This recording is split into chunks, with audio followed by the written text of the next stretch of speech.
Good afternoon, everyone. Thank you for joining us today for our webinar, Creating an Effective Call to Action.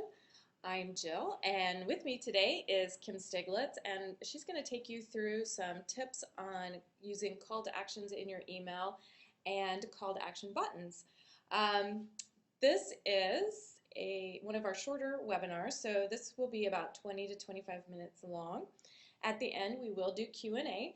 So if you think of some questions along the way, go ahead and type those into the box that you see in your GoToWebinar window, and we'll be happy to answer as many of those as we can at the end.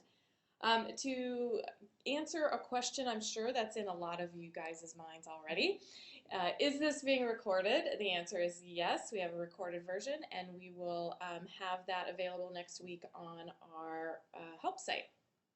So with that, let's go ahead and get started with our webinar. Hi everybody, this is Kim. Welcome to our webinar. Thanks for joining us on a Friday afternoon. It's very foggy and cold here in San Francisco, so we're having winter right now. So this is our brief agenda for today. It's what is a call to action, why you should use them, 3 keys to an effective call to action buttons, and Jill's going to demo the VR button builder and a few other great little tools for you all. We'll go over some helpful resources, and then as we promised, we will have Q&A. So what is a call to action? A call to action can serve a variety of functions, but all it really means is that it's a way to get a visitor or a subscriber to do something. And that something could be, putting a product in their shopping cart, buying that product, downloading something, donating something, requesting information, really just about anything. So a call to action is exactly that, a call to do something. So why should you use them? Well, ultimately, we're not all just in business to do nothing, and we're not sending email just to have something to do with ourselves. We ultimately are doing them because we have some end purpose or end goal in mind. So when you're sitting down to create your next email, what my team always does is when we're sitting down to create that email, first thing we ask ourselves is, what do we want our reader to do? And that guides everything from what our subject line says, to what our pre-header looks like, to what our call to action is. So really when you sit down, ask yourself, what do I want someone to do with this message? And by using a call to action, you can urge that person to take action on what you want them to do. Using a call to action can also really it can help guide your click-throughs and increase those click-throughs. People live and die kind of by their open rates. And what I would say is your open rate is very important, and that's generally very much affected by your subject line. But your click-through rate and your clicks are what is ultimately getting people to do what you want. So whether it's getting them to your website or getting them to place an order or download something or sign up for something, that's the proof of the pudding. So by using a good call to action, you can increase those click-throughs. And you can get that desired action, whether it's a donation or a sale or a sign up or registration. Calls to action will help you do that. You are telling your reader, what do you want me to do? They shouldn't have to go through your message and at the end of that be guessing, why did I get this? What is the point of this? It should be very clear what you want your reader or your subscriber to do. So 3 keys to effective call to actions are, obviously, the action you want them to take. I feel like I've said this 3 times now, and I'm going to say it over and over. Just keep that word in mind, action. The words that you use to express that call. And I cannot tell you enough to use an active voice and use action verbs. So things like buy, sign up, learn, save, discover, register, reveal, all things that will imply that specific action. Always looking at active voice when we're reading messages. There shouldn't be a, maybe you should. It's just do whatever it is. Don't pussyfoot around. Just get right to what you want them to do. The 3rd key is your call design, and these are some things that you can consider. Do you want your call to action to be a text call to action, so just some underlying text that tell them what you want them to do? You can consider the location or the position. Where is it? Is it at the top of the message? Is it in the middle? Is it all the way at the bottom? And you can, think above the fold. Really, where does that make sense? Think about the color and the shape. And I wanted to give you a few stats that I think you'll find interesting. So our team spent about 3 months testing a theory that we had about whether text links or button links for our call to action would be better for our readers and would get better click-throughs. And we spent 3 months testing this, and at the end of this test, we had a 26% higher click-through rate in the messages that had buttons versus text links for our call to actions. So now what we do is we actually use a blend of text links and a call to action button. So we really kind of cover all our bases. And this is something that you can test very easily. Just do a simple split test and send the same exact message out and have a text link and have a button in the other message and see which performs better. And you know, the key to testing isn't just to do it once. It's not a one and done. You want to test it over a period of time so you can actually kind of prove this trend and not just, you know, say, okay, I tested it, it worked once. And every one of us, we have different business types, we have different lists, we have different subscriber behaviors, and that's why testing is so important. You know, just because it worked for us at Vertical Response doesn't mean it's going to work for someone else's list or their business, so that's why it's important to test. We also, once we figured out that buttons worked really well for us, we decided to test our button color.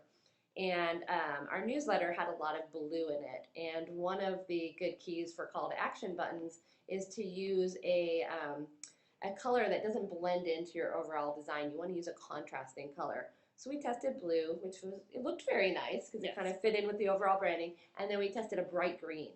And the green actually outperformed the blue. So we started using green buttons. And then also you can look at shapes. Do your readers respond more to a rectangle call to action or a rounded call to action? And these are all really simple things to test. And you would also want to only test one thing at a time. You don't want to try to, test, because then you really won't know what the answer is.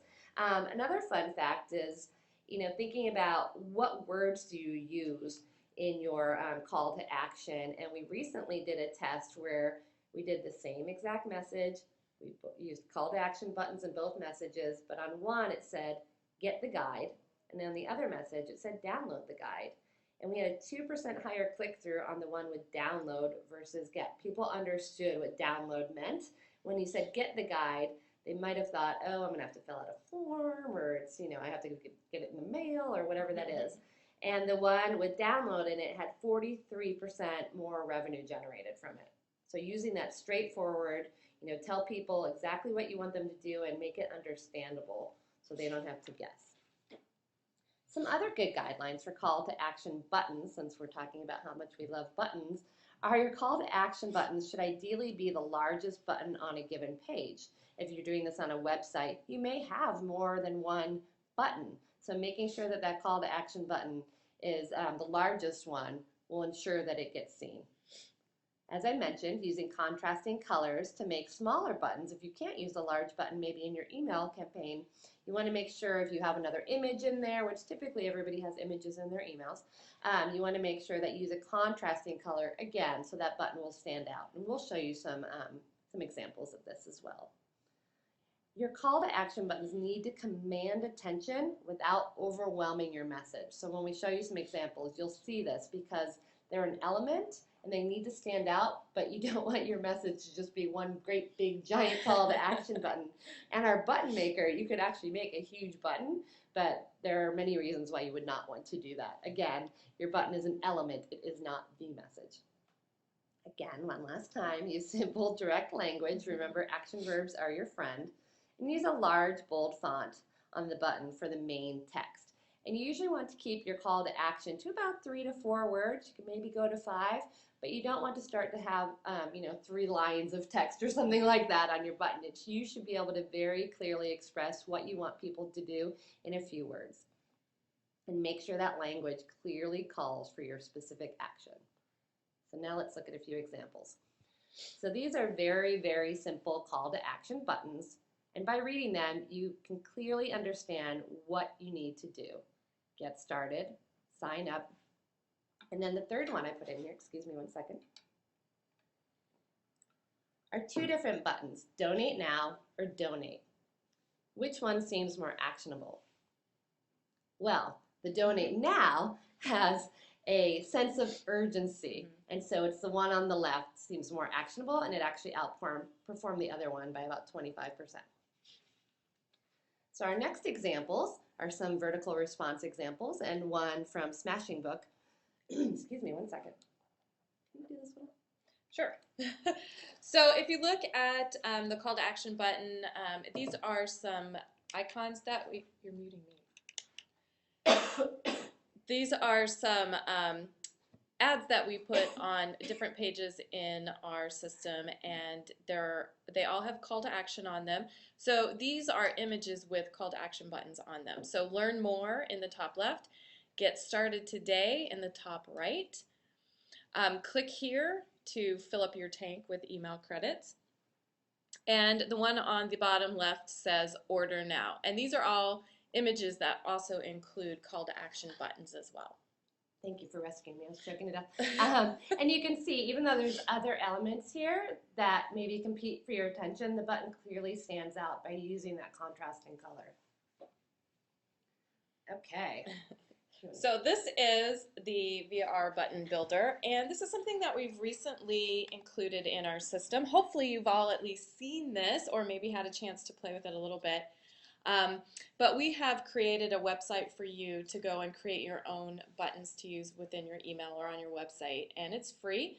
The URL is buttons.verticalresponse.com, and I'm going to bring that up here in just a second. Just switch my screen. So buttons.verticalresponse.com will bring you to our button builder page, and again, this is free. You just need to go there and create your button. The first box here is going to be the text of your button. So this is a sample button here, and it says buy now.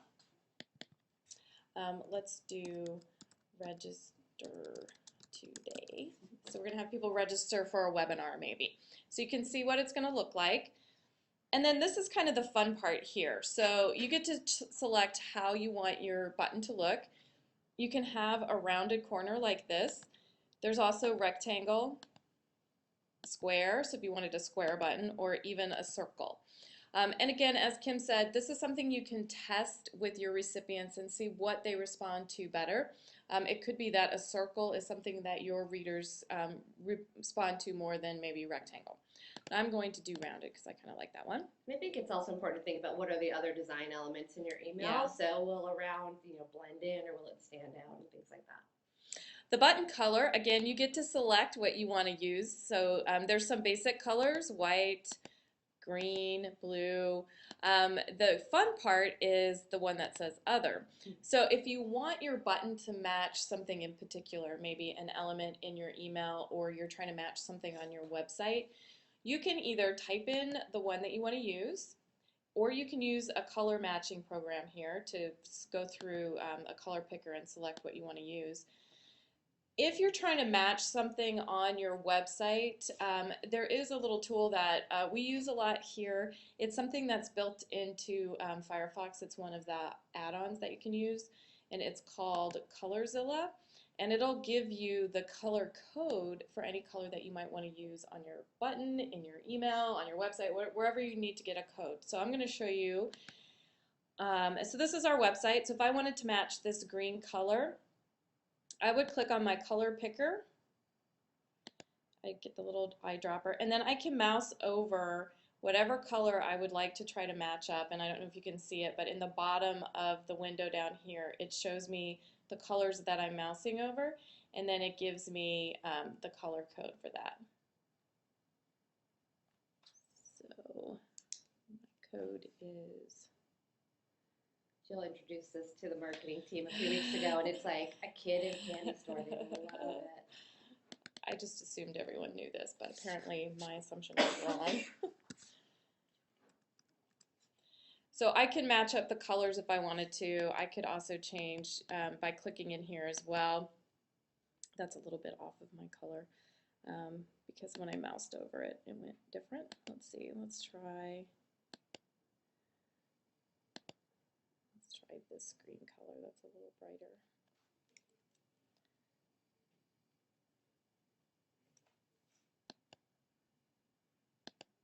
So I can just copy this code from that if I want to, and I can paste it in, or you can just type it in there as well. So there's my green to match the free on my banner there.